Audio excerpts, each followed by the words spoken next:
Let's talk about the top challenges neurodivergent individuals face and how do you overcome them.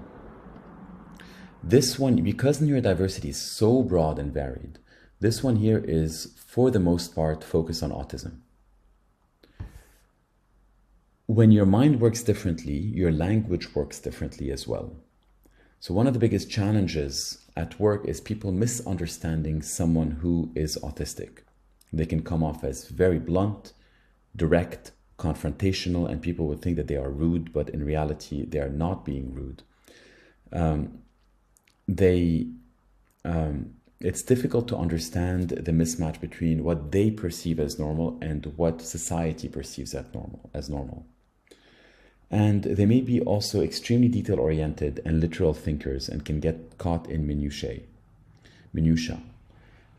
They could sometimes end up deep diving into something, wasting a lot of time when they could have asked for help and made sure that this is the top priority, or oftentimes the top priority wasn't clearly answered.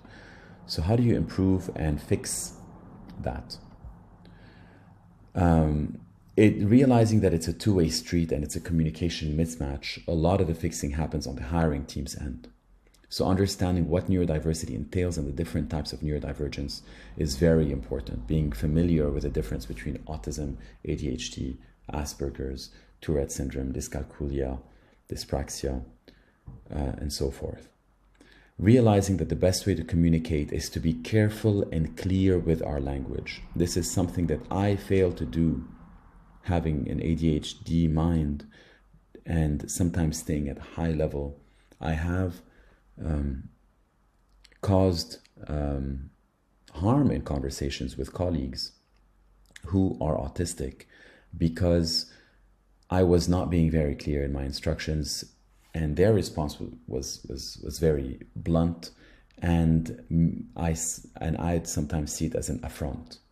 And so I'm guilty of this as charged. And so